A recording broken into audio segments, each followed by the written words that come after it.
عليكم ورحمة الله وبركاته. أهلا بكم بقناة كلام في الكورة. تأخرنا كتير في فيديوهاتنا وبقالنا فترة طويلة ما بنسجلش فيديوهات أو أخبار عن الكورة. عودة لينا وعودة حميدة بإذن الله.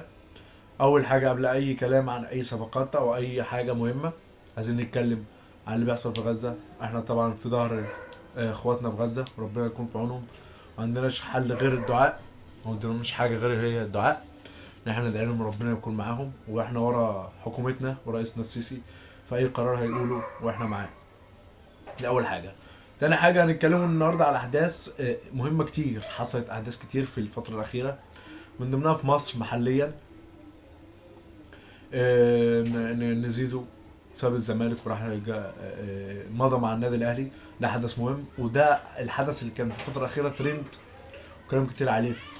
هو زي ما تقول احنا في احترافيه، هو زيزو اختار الانسب ليه، الانسب من ناحيه البطولات او الانسب من ناحيه انه في كاس عالم، ان في كاس عالم داخل وهيبقى متشاف اكتر. وممكن اللعيبه اللي بتبقى عند النادي الاهلي اللعيبه دي تتشاف اكتر في كاس العالم. فما تشاف في كاس العالم ممكن يجي لها عروض في اوروبا بالنسبه للعيبه كتير. فهو الاختيار بالنسبه للنادي الاهلي كان اختيار ذو حدين. في استقرار في النادي الاهلي، اداره مستقره، جهاز فني مستقر، اداريا ماليا كل حاجه متوفره في النادي الاهلي. اللعيبه زيزو هياخد اللي هو عايزه، اللي هو يطلبه هياخده في النادي الاهلي. وفعلا هو طلبه خده، والوالده طلبه خده. فده كل ده طلبه فخده عادي طبيعي. فاحنا لو نبص للتاريخ مثلا في اوروبا، فيجو ساب برشلونه عشان اللي طلبه خده لا في ريال مدريد. كذلك تم زين الدين زيدان.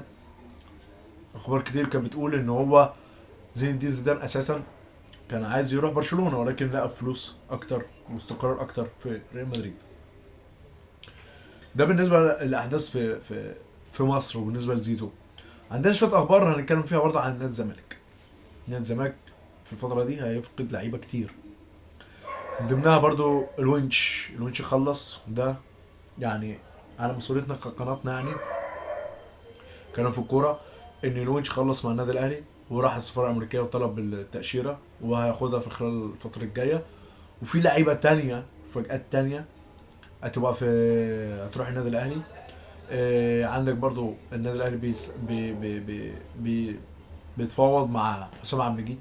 ايوه. وكمان بيتفاوض مع بنتايج من النادي الزمالك. بعت رساله للفرقه الفرنسيه اللي هو جاي من عندها بنتايج، و ان هم عايزين يفعلوا، هم موافقين بس رسميا ما بعتوش فلوس عشان يتفعل رسميا التجديد لبنتايج. فكده الزمالك عنده بنتايج وحسام عبد المجيد غير الونش اللي هو راح مع زيزو. دي سوا ده كلام احنا ما اتكلمناش في زيزو واحنا كنا متاكدين والله راح النادي الاهلي.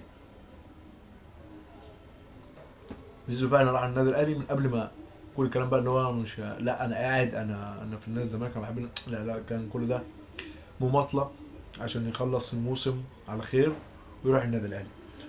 اما الونش فعلا ان الونش بعد المباراه اللي كانت في الكونفدراليه ما بين نادي الزمالك والفرقه الجنوب افريقيه، عقدوا جلسه او حسين لبيب اتصل وقال لهم عايزين نقعدوا جلسه دلوقتي مع الونش عشان نقدر نجدد معاه. بس الونش ما راحش بحجه اللي حصل في الماتش واللي عمله الجمهور. من حق الجمهور برضو يزعل اللي حصل في ماتش الزمالك في الكونفدراليه. بس هو ما رضاش يروح، بس هو خلص كل حاجه مع النادي الاهلي ومضى. حسام مجيد جاي برضه في السكه. النادي الاهلي بيحاول يبني فريق قوي من ناحيه اللعيبه وتاسيس اللعيبه، واللعيبه تبقى جاهزه تقدر تنافس معاه. يعني انت مثلا ممكن تبص الدوري مش هتلاقي الا بيراميدز، مش هتلاقي لعيبه مهمه وقويه الا بيراميدز والزمالك او بعض اللعيبه في الزمالك. يعني مش الزمالك ما عندوش سكواد يعني اللي هو الفرقه القويه او الفرقه اللي يقدر الاهلي يخطب منهم. هم بعض النجوم كان زيزو والونش وحسام مجيد والفتره دي هم التوب يعني في الزمالك. هو فكر في زيزو كويس جدا، كان ناوي يجيب لعيب تاني بره مصر بس هو اختار زيزو. قالك زيزو فري يعني مش هيكلفنا ياما. او بالنسبه مثلا لو هتشتري من نادي مثلا، يعني انت لو جيت مثلا زيزو لعيب بالكواليتي بتاعه، تيجي تشتري دلوقتي تدفع فلوس، هتدفع بتاع 3 مليون دولار، او خش لك في لا اكتر من 3، 5 مليون دولار. يعني زيزو قيمته السوقيه 5 مليون دولار. فهو كده الاهلي اشتراه فري، وهو مستفيد بخدمات زيزو. وزيزو مستفيد طبعا ان هو راح النادي الاهلي، في السي في بتاعه هيبقى طبعا انه راح النادي الاهلي نادي بطولات، وهيبقى هياخد افريقيا وهيروح يشارك في كاس العالم، وهيبقى مستفاد من كل النواحي. الاداره او النادي الاهلي وزيزو مستفيدين هما الاثنين من الصفقه دي، وكذلك الونش، وكذلك حسام عبد المجيد سنه صغير، مدافع كويس جدا، وهيفيد النادي الاهلي الفتره الجايه. وبنتاج الاهلي محتاج لباك شمال فعلا. سيبك انت من الزحمه اللي قدام، الزحمه اللي قدام، الاهلي عنده لعيبه ياما في الهجوم، بس الاهلي محتاج فعلا مدافعين، مع اشرف داري، مع رامي ربيعه وياسر ابراهيم، اللي هم في كلام هيجدد او مش هيجددوا، هما الاثنين. فالاهلي فعلا محتاج لباك شمال. وعلي معلول اخر الموسم برضه هيمشي، فممكن يلعب، ممكن علي معلول هو او بنتايج، لو رحل بنتايج في الفتره اللي جايه، ممكن يبقى علي معلول وبنتايج قبل ما يرحل علي معلول عن النادي الاهلي. هو يرحل برضه علي معلول عن النادي الاهلي في الفتره الجايه. فهم محتاجين بنتايج افضل لعيب من وجهه نظري، اعتقد افضل لعيب من بعد علي معلول في النادي الاهلي، يقدر يلعب في الحته دي ويبقى كويس جدا جدا، هجوميا رائع ودفاعيا كويس جدا، والتوفيق النادي الاهلي في كاس العالم. عايزين نتكلم عن حاجه تانية، تجديد محمد صلاح. هل تجديد محمد صلاح مفيد لمحمد صلاح؟ وهل هو مفيد لليفربول؟ بالفعل طبعا هو مفيد لليفربول، محمد صلاح افضل لعيب في العالم حاليا. مفيد لمحمد صلاح، ايوه مفيد لمحمد صلاح عشان يفضل يكسر في ارقام اكتر واكتر، ويبقى يحاول يبقى يقرب اكتر لهداف التاريخ اللي ليفربول عامة في كل البطولات. وهو فعلا هداف التاريخ ليفربول في الدوري الانجليزي، وهداف تاريخ ليفربول في دوري ابطال اوروبا.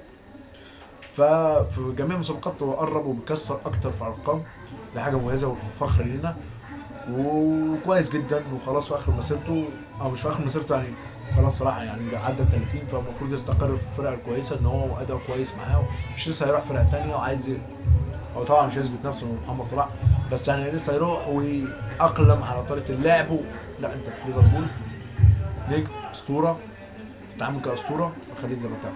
ده كان بعض الكلام من ناس زملكاويه ياما بيتكلموا على زيزو، ان انت كنت نجم واسطوره في نادي الزمالك، وعملت شعبيه كبيره جدا من نادي الزمالك، ولكن هو اختار برضه النادي الاهلي، نادي كبير وشعبيه كبيره، وهيبقى طبعا اسطوره في النادي الاهلي.